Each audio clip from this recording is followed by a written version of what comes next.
Thank you for tuning into this special presentation of the novel The Dead Kids Club by Hosek, read for you in its entirety on the Bedtime Stories for Insomniacs fiction podcast. The Dead Kids Club is what I like to call an everyman thriller, ordinary people in extraordinary circumstances. It follows a divorced couple after the death of their son and asks the question, what would you do if the killer of your child got away with it? How far would you go to get the justice you deserve, the revenge you need? And how will you know when you're done? The complete book will be serialized over the next several months, between my usual short story episodes. I caution you that unlike most of the content on this podcast, The Dead Kids Club is a gritty thriller depicting scenes of graphic violence and mild sexual content.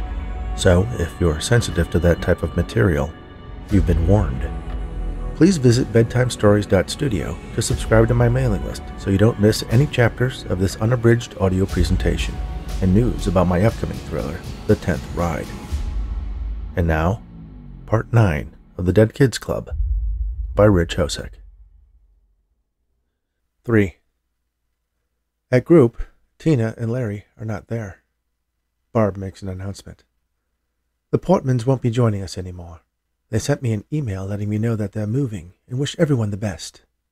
It's obvious that everyone has heard about Sharon Dempsey's demise. It made the local news, but Barb is determined to keep it from being a topic of discussion. I wonder if she even asked that Tina and Larry not return, even to say goodbye. There are no new members of the group. That's always a mixed blessing. Although new members mean additional support, it also means there is one less child in the world. Frank and Lexi tell us about the anniversary of their son's death to leukemia.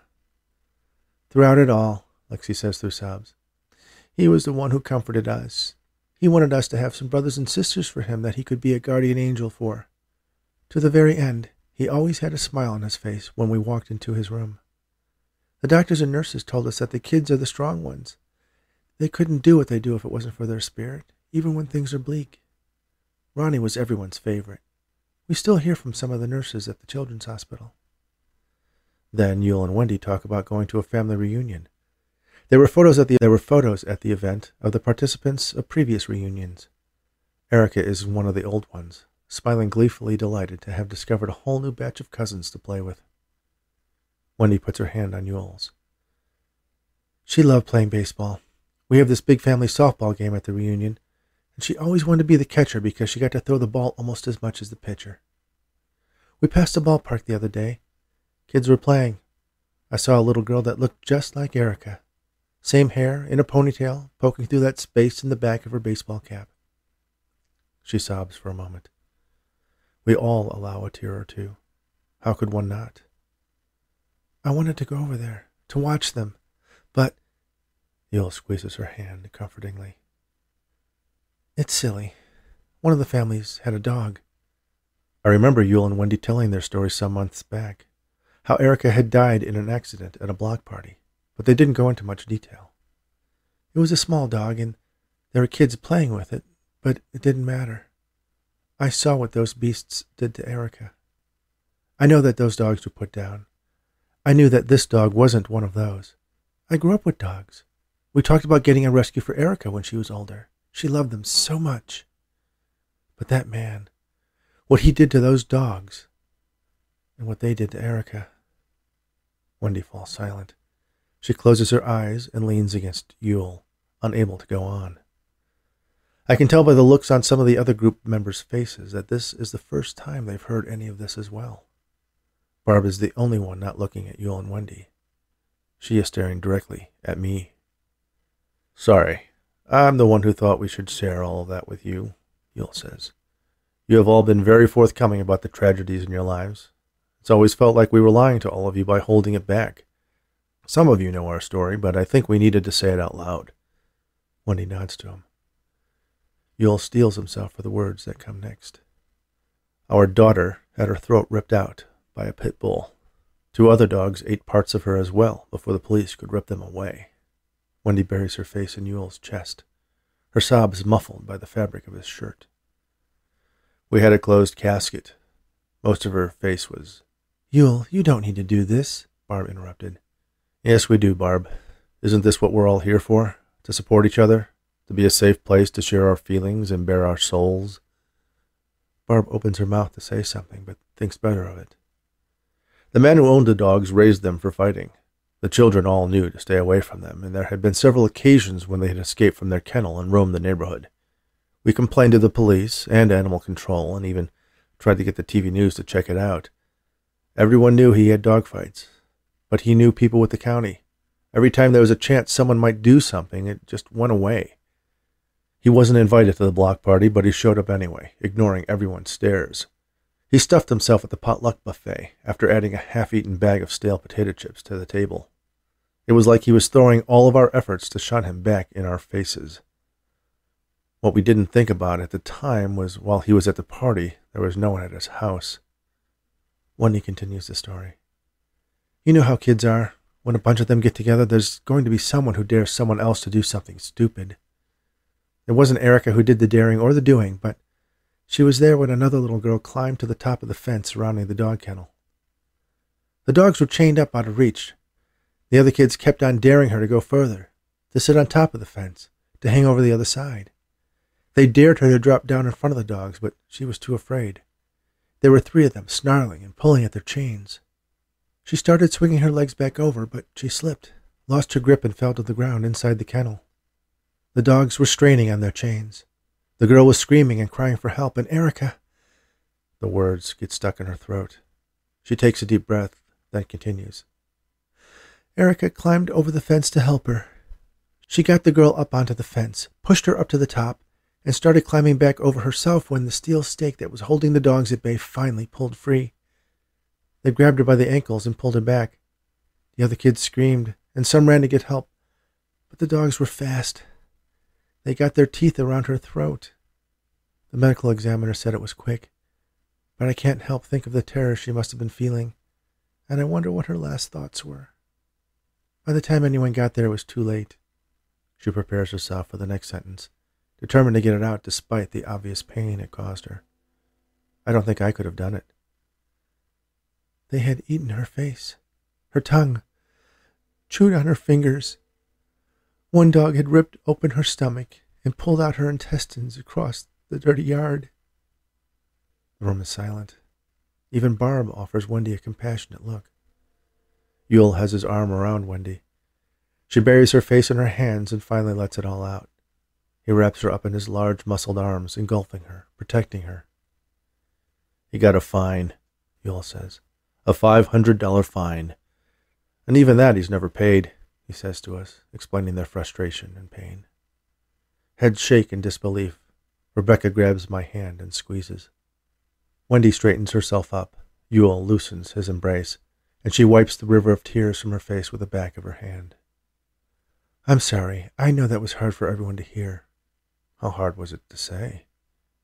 It was hard the first time I was told how she died. It was like a dream. A nightmare. I couldn't believe that something like that could happen to a child, let alone my child.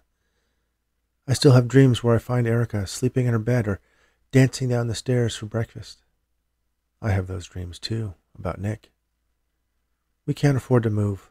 The funeral wiped out our savings, and with the economy, we're so upside down on our mortgage. I just pray. I pray that... Barb cuts her off.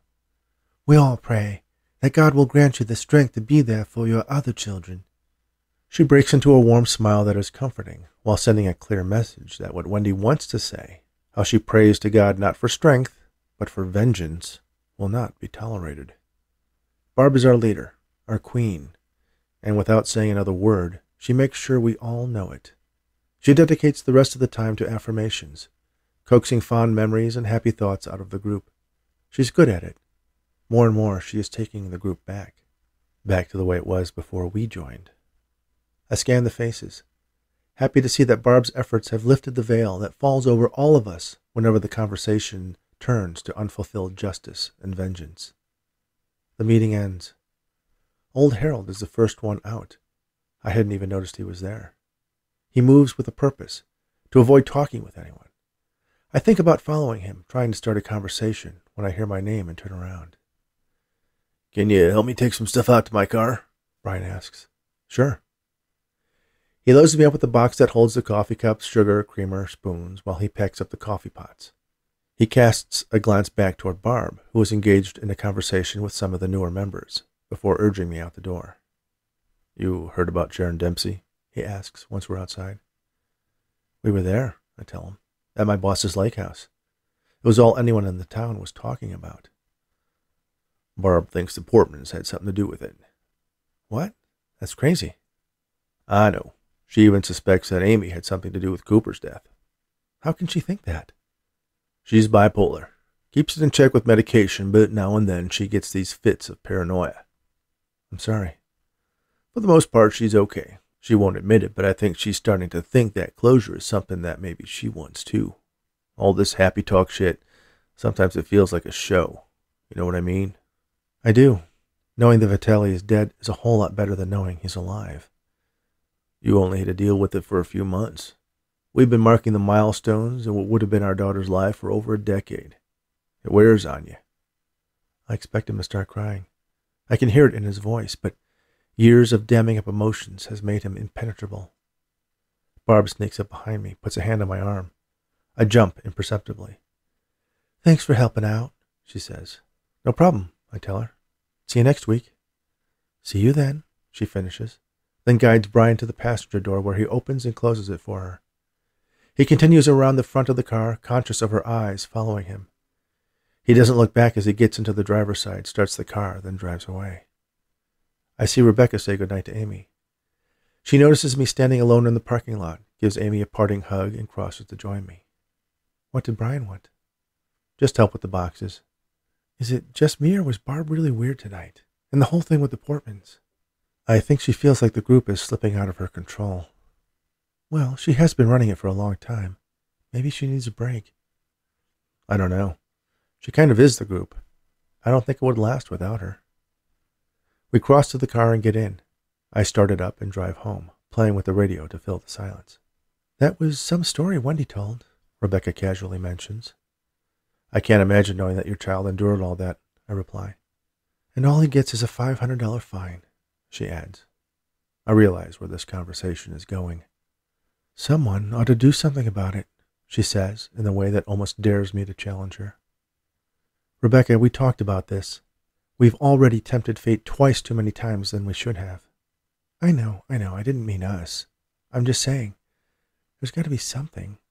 They destroyed the dogs that killed Erica, but he has more. Wendy told me. He's still doing the dog fights. Everyone knows it.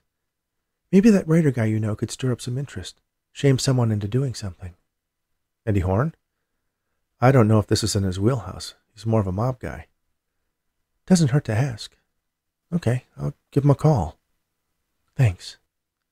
She sits back in her seat. A sense of satisfaction settles across her face. That went better than I expected. 4. Saturday morning, Detective Court finally calls me back. He is polite but perfunctory as I tell him about my encounter with Mikey. Court thanks me for the information and promises to let me know if anything comes of it. I hang up knowing full well I won't hear a word. I notice Rebecca getting ready to go out. Going somewhere? I ask. Amy has an ultrasound appointment. She asked me to be her birthing partner. Oh, I say, a bit surprised. Tell her I said hi. Okay, she says offhandedly. Bye. She leaves. I shuffle through a shower, get dressed, and step outside into the warm summer day. I'm on autopilot as I walk toward the diner where I'm meeting Eddie Horn, thinking about how I'm going to persuade him to take up the child-murdering dog-fighting story. And I don't see the black Cadillac limousine pull up next to me. The heavily tinted driver's side window slides down. Get in, Mikey Mans and Eddie grumbles. I'm surprised to see him. My heart starts to race. There's no way I'm going to get into a car with him. No, I say. He points a gun at me. I'm so terrified I almost laugh. He reminds me of one of those old character actors that's in every mob movie. Seriously? I ask. You're going to shoot me in the middle of a busy street with a red light camera recording everything you're doing? I nod over at the device mounted on the pole that holds the traffic lights. A look of genuine surprise crosses Mikey's face. I don't think anyone has ever reacted that way before to his pointing a gun in their face. He looks up at the camera and tucks the gun back away inside his jacket. Somebody says something from the back seat. I can't make it out, but Mikey nods in response. I'm sorry, he says somewhat reluctantly. I'm caught off guard by his contrition. Would you please get in the car? My employer would like to talk to you. No, I repeat. No offense, I add, louder for the passenger's benefit, but I'm not getting in this car no matter how politely you ask. I walk around the car, cross the street, and continue on toward the diner. My body tenses, expecting to hear the sound of gunshots and feeling the sensation of hot lead piercing my back, shattering bone and shredding organs. Instead, I hear a car door slam. Then an older voice calls out to me. Can I have a moment? He implores. I turn and see a thin, well-dressed man in his 60s with graying hair slicked back and a cane in one hand that he obviously doesn't need for walking as he lithely jogs to catch up to me. It's Tony Vitale. I apologize for my associate's rudeness. Can we talk? I'm meeting someone. Just a few minutes. Come, I'll buy you a cup of coffee. He walks past me toward the diner I'm going to anyway, so I follow. Inside, he makes a beeline for a corner table and sits with his back to the wall with a clear view of the front door and the kitchen. I stand in the doorway scanning the diner. Eddie Horn sorts through a crazy quilt of sticky notes at a table. He looks up when I enter and waves for me to join him. I catch his eye and then look toward the corner where Tony Vitale gives his order to the waitress. Eddie instantly recognizes the old man, then drills into me with an inquisitive stare. I shrug, then proceed toward the back table where the elder Vitale waves me toward a chair across from him. The waitress sets a cup of coffee in front of me, heavy with cream and sugar, the way I like it, before I even sit down. The elder Vitale folds his hands around his cup, takes a sip, and looks up at me. He notices I haven't touched my coffee. Cream and sugar, no? Yes, I say, then quickly pick up the cup and take a sip. It's hotter than I expect. I make you nervous, don't I? He states. I nod. A product of my reputation. Some would say well-deserved. I take another sip from my cup. I wanted to talk to you because we're both fathers. I cringe as he says that, as if we're just the same. I was a father, the father of an amazing, brilliant, funny, polite little boy. He was the father of a monster. And we both lost our sons, he continues. I remember a scene from the third Godfather movie where an assassin kills a man with his own eyeglasses. Unfortunately, Tony Vitale is not wearing glasses. I take a long drink of the scalding liquid in my cup and fantasize about throwing it in the old man's face. You know, I was in the courtroom during my son's trial. I don't remember him ever being there. I watched you and your wife endure the indignity of it all. I saw that shark of a lawyer tear you a new one on the stand. I saw your hearts drop when they read the verdict. I sit still, wishing for this to be over. Okay, he finally concedes. I can see I'm not getting through with this bullshit, so I'll get right to the point. Mikey thinks you whacked my son. I stare at him, stone-faced. Frankly, I don't think you've got it in you. But Mikey is a pit bull when he gets an idea rattling around in that thick skull of his. He's old school, wants to put your head in a vice, smash your hand with a ball-peen hammer, shit like that. He squints at me. I remain frozen. I can certainly understand if you did kill Anthony. Can't say I wouldn't do the same if I was in your situation. I look down, hopefully with a tinge of grief. The thing is, I know what it takes to kill a man. It's not an easy thing. Mikey thinks you're smart enough to have pulled it off, and he even thinks you got the balls for it. But me, I don't think you'd take the chance. I think you wanted to. I think you want to whack me right now. I look at him again. This time with defiant determination. He smiles. Yeah, like I said, I'd want to do the same. He stands, pulls a money clip out of his pocket, peels off a 50, and tucks it under the saucer beneath his coffee cup. I'm going to tell Mikey to lay off. You don't have to worry about him stabbing you in your sleep and cutting off your toe. I betray a hint of a shiver. It amuses Tony Vitale to know I'm scared of him.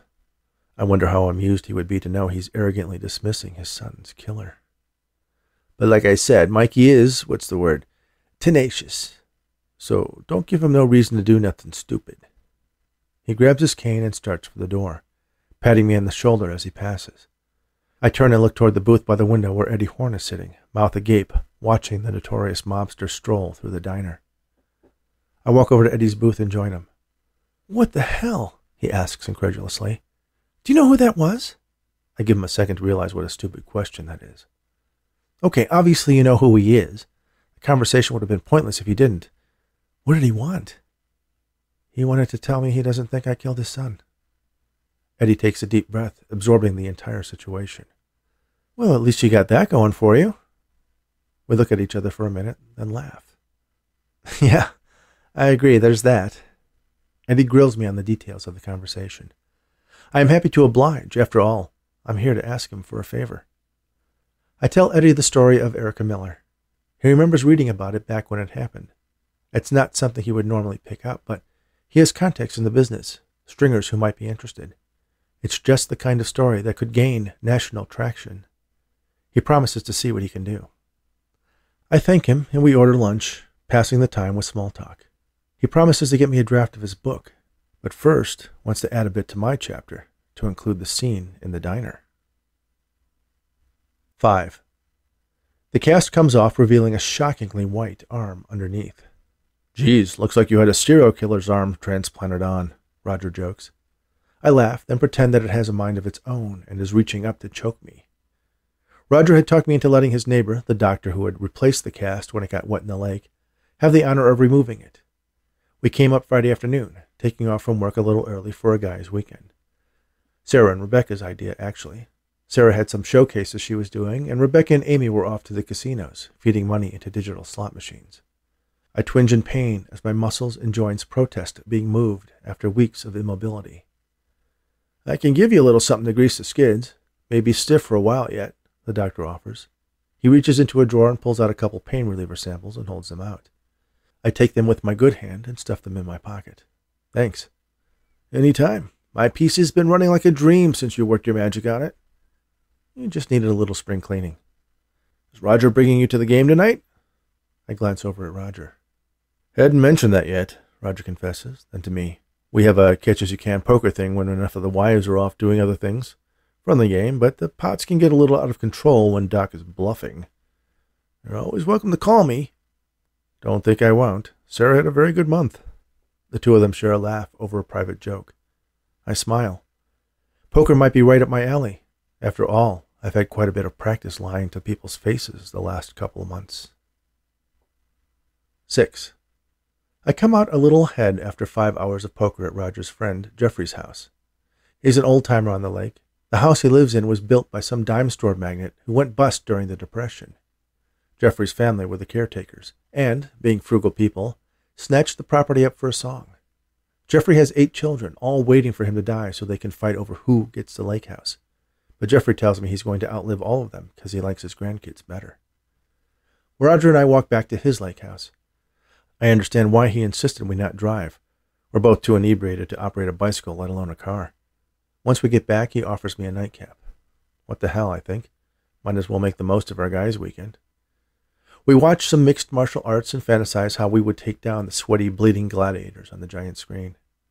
I don't remember much after that. Somehow, I made it to the guest room because that's where I wake up with a splitting headache. The bathroom is stocked with various remedies. I remember the painkillers the doctor gave me and downed one with a cup of fizzing Alka-Seltzer, then managed to climb into the shower and let the steam sweat out the remnants of the alcohol. After a long 15 minutes, I slip into some clothes and wander through the house, searching for Roger. He's sitting on the back porch, sipping what looks like a Bloody Mary. The dead rise, he remarks. He doesn't seem to be under the same hangover cloud that I am. Can't remember the last time I was that drunk, I tell him. It was just last night, he offers with a smirk. Just the thought of laughing makes my brain hurt. You up for some golf later? Don't know how good my game will be. Arm's still stiff. It'll help loosen things up. We can go hit a bucket at the range, maybe pick up a quick 9. Yeah, why not? Assuming I can turn off this buzzer in my head. He nods toward his Bloody Mary. Hair of the dog? I shake my head gently, not wanting to scramble the eggs in my skull any further. Hey, I meant to ask, he continues. Rebecca told Sarah something about you meeting Tony Vitale? Yep, that was certainly a weird moment, like something out of a Scorsese film. You always think those movies are all, the Hollywood version, but those guys really do that crap. He sat with his back to the corner, had the silverware removed from the table. No shit. It was surreal. I didn't know whether to crap my pants or laugh. What did he want? I think he was sizing me up to see if I was the one who knocked off his kid. Roger laughs. And? Turns out I don't have the balls for it. Well, in this case, that's a good thing.